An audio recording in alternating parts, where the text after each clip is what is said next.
जय हिंद दोस्तों, मैं कपिल सैनी और आज हम लोग उत्तराखंड पीसीएस मेंस में लिखते समय और मेंस लिखने से पहले हमको क्या करना चाहिए क्या नहीं करना चाहिए, मैं आपको अपना एक्सपीरियंस शेयर करता हूं।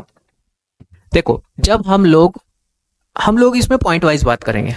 पॉइंट नंबर 1, जब हम लोग उत्तराखंड पीसीएस प्री एग्जाम देते हैं, कट ऑफ आ गई और कमीशन ने आंसर की पोस्ट कर दी या फिर रिजल्ट पोस्ट कर दिया और रिजल्ट में रोल नंबर में आपको पता चल गया कि हाँ आपने प्री क्वालिफाई कर दिया है, अब आप मेंस लिखेंगे। तो उसके लिए उत्तराखंड कमीशन आपको स्पेशल से पर्सनली कोई मैसेज नहीं करेगा, आपको खुद ही वेबसाइट पर जाकर के चेक करने पड़ेगा बार बार। सेकंड पॉइंट, जब आप लोगों को पता चला वेबसाइट पर नोटिफिकेशन आ गया है, पोर्टल खुल गया है, तो आप मेंस एग्जामिनेशन का जो फॉर्म है वो फिल करने के लिए जाओगे। मेंस एग्जामिनेशन फॉर्म फिल करने के दौरान आपको मस्ट एंड मैंडेटरी है, प्री के दौरान जो आपने अपना फॉर्म फिल किया था उसकी एक हार्ड कॉपी या सॉफ्ट कॉपी आप अपने पास रख लें जब आपने जो भी फॉर्म फिल किया होगा, क्योंकि वो जानकारी बहुत जरूरी है। आपको मेंस वाले फॉर्म भरते समय वो मांगी जाएंगी, इवन आपसे एप्लीकेशन नंबर भी मांगा जाता है।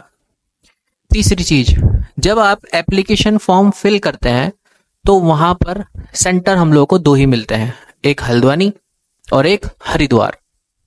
चौथी चीज, जब एप्लीकेशन फॉर्म फिल किया जाता है तो उस दौरान आप लेट मत कीजिएगा।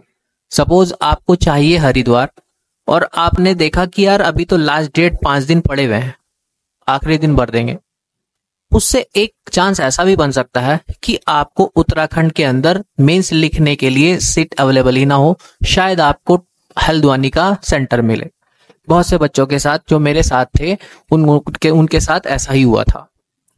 भरना था हरिद्वार और बाय टेक्निकली जो कि सीट्स फुल, आपको हल्द्वानी फिर पहुंचा दिया गया था।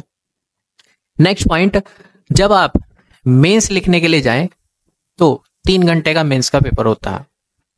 3 घंटे की हमारे साथ तो ये हुआ था, 2 बार एक दिन में ही 2 पेपर, मॉर्निंग में एंड देन इवनिंग में।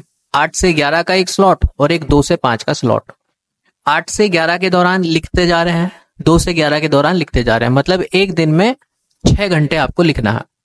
तो आप जब भी मेंस एग्जाम की प्रिपरेशन करनी स्टार्ट करें, वैसे प्री एंड मेंस की तैयारी जो है साथ साथ में ही होती है, तो आपकी स्किल्स लिखने की राइटिंग अप्रॉक्स स्टार्टिंग में तो 1 घंटा आपने लिख दिया, 2 घंटा आपने लिख दिया, लेकिन हाँ जब आप मेंस अप्रॉक्स 3 महीने बाद आपका मेंस है तो आपको 3-3 घंटे की सेटिंग अपने माइंड में, अपनी बॉडी के साथ हैबिचुअल में लानी कंपलसरी है।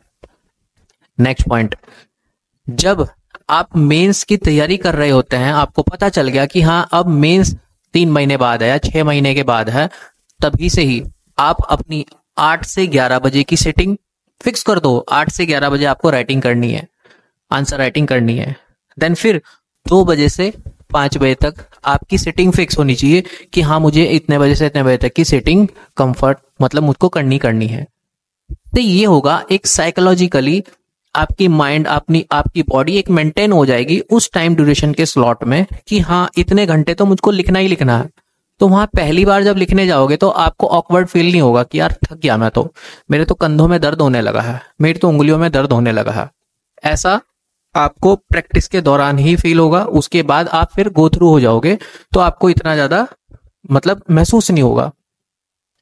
नेक्स्ट चीज, जब आपके सामने मैं लिख करके लाया था सारे पॉइंट, जब आप मेंस लिखते हैं तो मेंस लिखने के दौरान आपकी आंसर राइटिंग मतलब क्वेश्चन छूट ना जाए, उसमें एक चीज, एक रोल ये भी अदा करता है कि आपका पेन कैसा है। आप पेन के ऊपर स्टार्टिंग से ही रिसर्च कर सकते हैं, जो भी पेन आपके हाथ में फिट बैठे। सब लोगों का अपना हिसाब है, किसी को सेलो का अच्छा लगता है, किसी को वो पुराने 3 रुपए वाले पेन अच्छे लगते हैं, किसी को अच्छे वाला सेल, किसी को पायलट पेन अच्छा लगता है, जिससे उसकी राइटिंग स्किल्स मतलब पेन हाथ में बैठ जाए और लिखते हुए आदमी को खुद से फीलिंग आए मजा आ रहा है। तो उस पर आप थोड़ा सा काम पहले कर लीजिएगा। उस दौरान नए नए पेन खरीद के मत लाना, आप पहले से ही थोड़े बहुत चला करके पेन अपने साथ में रख लो, हाँ ये वाला ही पेन मुझको यूज करना है, इसका ही ब्लैक यूज करना है मुझको, इसका ही ब्लू यूज करना है। आप पहले से ही अपने हाथ में उसकी ग्रिपिंग बना के रखना। तो वो आपको उस दौरान शायद एक जो क्वेश्चन आप 8 मिनट में लिख रहे थे, शायद आपकी पेन की गो थ्रू से शायद उसको 7 मिनट में आप लिख दो, ऐसा होता है। फिर जब आप मेंस एग्जाम देने के लिए जाते हैं तो उसमें एक और चीज है, मेंस की जो कॉपी होती है उसमें ऑलरेडी आप लोगों को क्वेश्चंस छपे हुए मिलते हैं। जैसे सपोज आपके एग्जाम में सपोज 10 क्वेश्चन आता है, तो मेंस की जो कॉपी आपको मिलती है तो क्वेश्चन नंबर 1 छाप दिया और उसके नीचे खाली स्पेस दे दिया, क्वेश्चन नंबर 2 छाप दिया, उसके नीचे खाली स्पेस दे दिया। तो आपको अलग से कोई क्वेश्चन उधर से उधर देखने की जरूरत नहीं है, और ना ही आपको ऐसा कोई क्वेश्चन पेपर मिलता है। आपको फिर बाद में आयोग की कमीशन की साइट पर वो अपलोड कर दिए जाते हैं, वहां से आप डाउनलोड कर सकते हो, बट एग्जाम देने के दौरान आपको पेपर नहीं मिलेगा। ठीक है। एक चीज और मैंने देखे वहां पे बच्चे, क्योंकि पहले से साइकोलॉजी आपके दिमाग में ऐसे फिट कर दी जाती है कि पेपर है, पेपर के इस तरफ भी लाइन खींच दो, पेपर के इस तरफ भी लाइन खींच दो। भाई क्या जरूरत है, ऑलरेडी कॉपी पे लाइन खींची हुई आएगी, आपको लाइन खींचने की जरूरत नहीं है, अपना दिमाग खराब करने की जरूरत नहीं है। जो पहले से साइकोलॉजी बना के आता है, कुछ लोग होते हैं कि हाँ लाइन खींचनी तो खींचनी है, अब वो ये तो देख लो भाई लाइन खींची हुई है, अब आप इस तरफ भी लाइन खींच रहे हो तो पेज अपना ही छोटा कर रहे हो, है ना, जरूरत नहीं है, वो ऑलरेडी उसमें बना हुआ आएगा, आपको वो करने की जरूरत नहीं है। ठीक है। नेक्स्ट, हाँ, एग्जाम लिखते समय या एग्जाम से पहले आपको अपने आप को उस एनवायरनमेंट में ढालने के लिए 3 घंटे की साइकिलिंग में फिट करने के लिए आपको हेल्दी होना बहुत जरूरी है। आपको प्रॉपर डाइट लेना बहुत जरूरी है। डाइट ओवर भी नहीं होनी चाहिए कि आप बैठे और मुंह खोलते हुए नींद आ गई, ऐसा भी नहीं हो। प्रॉपर डाइट हो, जितना आपकी बॉडी हेल्दी रहेगी। हेल्दी रहने का मतलब फैटी नहीं है, हेल्दी रहने का मतलब इतना खाना, ऐसी डाइट जो आपके शरीर के अंदर एनर्जी अच्छे से क्रिएट करती है, बनाती है। ठीक है, उस हेल्दीपन, उस डाइट की मैं बात कर रहा हूं। तो उसमें वो डाइट आपको एक तरीके से फोकस देगी। ठीक है। और एग्जाम टाइम में तो आपको स्पेशल से ध्यान रखना है अपनी डाइट का। और एक और चीज, जब 3 घंटे की साइकिलिंग होती है ना, 8 से 11 आपने मेंस लिखा, देन उसके बाद फिर 2 से 5 आपने मेंस लिखा, उस बीच में जो 3 घंटे का गैप मिलता है, तो मोस्टली जो स्टूडेंट्स हैं क्या काम करते हैं, भर के ठूस लिया, खा लिया। अब खा लिया तो उसके बाद फिर वहां पर क्या आएगी, नींद आएगी। गर्मियों के टाइम हुआ था भाई, सॉरी सितंबर अक्टूबर का ये वो दौर था, ना तो ज्यादा ठंड होती है ना ज्यादा गर्मी होती है, लेकिन जब तेज कड़ाके की धूप निकल जाती है दोपहर में, तो फिर वो उबासी वाली नींद सी आती है।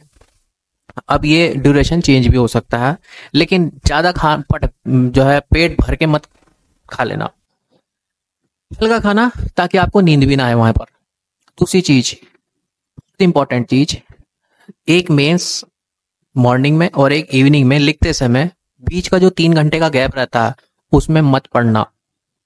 उसमें आप जितना अपनी बॉडी को रिलैक्स दोगे ना, सो जाओ, 1 घंटे के लिए सो जाओ, 1.5 घंटे की नींद ले लो खाना खा करके, वो रिलैक्स जितना बॉडी को दोगे, माइंड को दोगे, उतना अच्छी एफिशिएंसी से वो काम करेगा। क्योंकि आपके उस स्लॉट में 1 घंटा पढ़ने से आपका मेंस क्लियर, ऐसा नहीं है कि मेंस क्लियर कर दोगे आप उसे 1 घंटे को पढ़ करके। तो आपको जितना पढ़ना था पढ़ लिया, आपके माइंड में, कॉन्शियस माइंड में, सबकॉन्शियस माइंड में फिट हो चुका है जो भी कुछ होना था। अब वहां पर जाकर के बस सीधो उसको तराशना है। तो इन दोनों गैप के बीच में जरूरी नहीं कि आप पढ़ो, आप अपनी बॉडी को जितना रिलैक्स दोगे उतना बहुत अच्छा होगा, उतना शायद एफिशिएंसी अच्छे से निकल करके आए। दूसरी चीज, जब एग्जाम लिखने के लिए जाओगे तो मैंडेटरी है आप अपना आधार कार्ड, पैन कार्ड, डीएल या जो भी आपने मेंशन किया है अपने एप्लीकेशन फॉर्म में, या फिर नहीं भी किया है, अपनी आइडेंटिटी के लिए कुछ ना कुछ चीज वहां पर लेकर के जाओगे। नेक्स्ट चीज, एग्जाम लिखने से पहले आपको दिमाग रखना अपना बिल्कुल खाली। खाली कहने का मतलब ऐसा भी नहीं बिल्कुल ब्लैंक होके जा रहे हैं, हाँ जी क्या पूछा जी, हमारे तो मास्टर जी ने यूं कहा था, बिल्कुल खाली होके जाना है दिमाग को। तो ऐसा नहीं है। खाली होके जाने का कहने का मतलब फ्रेश माइंड होना चाहिए। मतलब उस दिमाग के अंदर ये नहीं भरा हुआ कि यार मैंने तो ये भी नहीं पढ़ा, मैंने ये भी नहीं पढ़ा, मुझे ये भी नहीं आता, मैंने ये भी नहीं टॉपिक किया, मैंने ये भी नहीं किया। आपका पहला पेपर खराब हो गया, यार मेरा अब आगे कैसे होगा, ये कैसे होगा, कुछ नहीं, टेंशन फ्री, जो पीछे हो गया छोड़ दिया, अब आगे क्या है उस पे ऊपर फोकस करना है। तो दिमाग बिल्कुल खाली होकर के, फ्री ऑफ माइंड होकर के, जितना अच्छे फ्री ऑफ माइंड होकर के काम करोगे उतना ज्यादा बेहतर होगा, रिजल्ट बहुत बढ़िया आएगा। एग्जाम सेंटर में क्या होता है, सपोज बाहर के बच्चे आते हैं एग्जाम सेंटर के लिए, तो बाहर के बच्चे क्या काम करते हैं कि जी आ गए और 5 मिनट पहले चलेंगे, हमारा रूम तो पास में ही है, जरूरी नहीं है कि रास्ते में आपको 5 ही मिनट का ट्रैफिक मिले, टाइम भी बढ़ सकता है, तो आप उसके लिए ध्यान रखेंगे। क्लियर है? आप एटलीस्ट सेंटर पर 15-20 मिनट पहले पहुंचने का प्रयास करें कि आपकी टाइमिंग ये हो कि हाँ मैं 15 मिनट पहले पहुंच जाऊं, क्योंकि समय का कुछ नहीं पता है। रास्ते में आप जा रहे हो, बाइक खराब हो गई, बाइक रास्ते में छोड़ के तो ले चले जाओगे, है ना? तो उन चीजों का आप विशेषतः ध्यान रखना। नेक्स्ट चीज, मॉर्निंग में और इवनिंग में आप जरूर मेडिटेशन करना, मेरे कहने से जरूर मेडिटेशन करना। और चाहे ये चीज आप अपनी आज से ही जर्नी स्टार्ट कर सकते हैं, बहुत आपको बहुत ज्यादा पावरफुल अंदर से एनर्जी निकल के आएगी, बहुत ज्यादा माइंड को रिलैक्स मिलेगा और बहुत ज्यादा एफिशिएंसी से आपका माइंड काम कर पाएगा। मॉर्निंग में एंड इवनिंग में दोनों टाइम आपको मेडिटेशन अभी से स्टार्ट कर दो, और आपके मेंस के दौरान तो आप करना ही करना, बहुत फायदा मिलेगा आपको। वैसे प्रोसेस स्टूडेंट लाइफ में होनी ही चाहिए। नेक्स्ट चीज, आपको एक और चीज, जब आप स्टार्टिंग में लिखना स्टार्ट करते हैं ना, सेटिंग आप 3-3 घंटे की लिखते हैं, तो आपके शोल्डर में यहाँ पे दर्द होने लग जाता है। थोड़ी बहुत शोल्डर की प्रैक्टिस भी, अपनी एक्सरसाइज वगैरह भी कर सकते हो, लेकिन जब आप गो थ्रू हो जाओगे तो अपने आप वो हैबिचुअल हो जाती है सारी प्रोसेस। तो स्टार्टिंग में आप इन चीजों का ध्यान रख सकते हैं। नेक्स्ट चीज, मैं ये नहीं बता रहा हूं कि मेंस लिखते कैसे हैं, मैं वो चीज बता रहा हूं जो मेंस लिखने के दौरान आपकी एफिशिएंसी को बढ़ा देते हैं। आप जो क्वेश्चन छोड़ के आ रहे थे पहले, शायद आप अब वो क्वेश्चन ना छोड़ पाओ, है ना? मैं उन चीजों के ऊपर चर्चा कर रहा हूं। नेक्स्ट चीज, जब आप मेंस एग्जाम लिख रहे हो, मोस्टली कोशिश करो फिगर्स, डायग्राम्स आप बना दो बढ़िया तरह, उनकी प्रैक्टिस होनी चाहिए। क्वेश्चन दिखा, दिमाग के अंदर एकदम से निकल के आया, अच्छा यार इसमें तो ये भी चीज है, ये भी चीज है, अच्छा मैं जो डायग्राम बना सकता हूँ ट्रायंगुलर शेप में बना सकता हूँ, अच्छा मैं ट्री फॉर्म में बना सकता हूँ इसको, अच्छा मैं स्कारिस फॉर्म में भी निकाल सकता हूँ उसको। मतलब वो चीज है इनोवेटिव होनी चाहिए, जो सामने ही क्वेश्चन पेपर आंसर आपका देख करके एग्जामिनर को अट्रैक्ट करें कि हाँ यार बहुत अच्छा लिखा है बच्चे ने, इसको जानकारी भी है और प्रेजेंटेशन भी इसकी बहुत अच्छी है। आपकी कॉपी की जितनी अच्छी प्रेजेंटेशन होगी उतना अच्छा इंपैक्ट आपके एग्जामिनर पर पड़ेगा जो कॉपी आपके चेक कर रहे होंगे। प्लस कंटेंट भी होना चाहिए, है ना? नेक्स्ट चीज, जब आप डायग्राम बनाते हो तो अक्सर क्या होता है, बच्चे पेंसिल अलग से लेके आए हैं, पेन से अलग लेकर के आए हैं, ब्लैक पेन इससे यूज करना, ब्लू पेन से यूज करना है। भाई अगर आपका हाथ इतना बढ़िया तरीके से चल रहा है ना, तो पेंसिल उठाने की जरूरत नहीं है, आप उसी पेन से कर दो, टाइम कम है, पेंसिल से वहां कलरफुल करने की जरूरत नहीं है। पेन से ही बना दो डायग्राम, क्यों अपना टाइम खराब करना, क्यों आपको 2-4 सेकंड आप लोग लगाओगे पेंसिल उठाने पर लगाने में? सेकंडों का खेल है ये, एक एक सेकंड आपको बचानी है, समझे? और एक और चीज, ये वैसे ये वाला पॉइंट मैं आपको आगे डिस्क्राइब करूंगा। उत्तराखंड पीसीएस मेंस लिखने के लिए आप सोचो कि मैं मेंस में उत्तराखंड की स्पेशल तैयारी ना करूं और मेरा मेंस निकल जाएगा, तो गलतफहमी है। उत्तराखंड पीसीएस मेंस क्वालिफाई करने के लिए आपको उत्तराखंड की स्टडी भी करनी बड़ी जरूरी है, और उत्तराखंड की स्टडी करने के लिए आपको उत्तराखंड की जो बुक्स हैं वो स्पेशल से आपको काम करना पड़ेगा। उसमें फैक्ट्स एंड फिगर्स थोड़ा सा अच्छा काम अगर आप कर लोगे, मैंने शायद आपको पिछली वाली क्लास के अंदर भी बताया था कि अगर जो हमारे गवर्नमेंट स्कूल्स कॉलेज वगैरह हैं उनमें आप जाकर के history, geography, polity, culture Uttarakhand का, इनके ऊपर की ये वाली बुक्स को उठा करके एक बार एनालाइज कर लो, एक बार पढ़ लो, तो मुझे नहीं लगता कि आप वो उससे अलग और भी कुछ आप लोगों को जरूरत पड़े, क्योंकि वहां पर बेसिक्स जो डेप्थ में तक अच्छी खासी जानकारी दे रखी है। और आजकल अच्छे जो प्राइवेट जो हमारे पब्लिशर्स हैं वो भी अच्छा लिखते हैं, लेकिन मैं बात सिर्फ वो कर रहा हूं कि अगर कहाँ कल को आपको कोई ऑब्जेक्शन भी उठाना पड़ गया, सपोज प्री में भी ऑब्जेक्शन उठाना पड़ गया, आपने आंसर दिया ये और आयोग ने दिया है, तो आप बोल सकते हो देखो सर उत्तराखंड की गवर्नमेंट की लाइब्रेरी है, उसमें ये बुक ऑथराइज करके रखी है और इस बुक के अंदर ये डेटा है और इसके अकॉर्डिंग मैंने ये आंसर लगाया है, तो आपकी बात को सुना जाएगा क्योंकि सरकार ने खुद लगा रखी है, समझे। तो आप उत्तराखंड मेंस के लिए इन सब चीजों का थोड़ा सा आप ध्यान रखना। ये मेरे पास कमेंट के लिए बात आई थी, मैंने आपको इसके बारे में जितनी जानकारी हुई वो बताने की कोशिश की। आपको और भी कुछ चीज पूछनी होगी उत्तराखंड पीसीएस से रिलेटेड तो आप सीधा सीधा कमेंट बॉक्स में कमेंट करके पूछ सकते हैं, ठीक है। तो आपसे नेक्स्ट वाली वीडियो में मिलते हैं, तब तक के लिए बहुत बहुत धन्यवाद। स्वस्थ रहिएगा, बहुत हो रही है। Bye bye, thank you.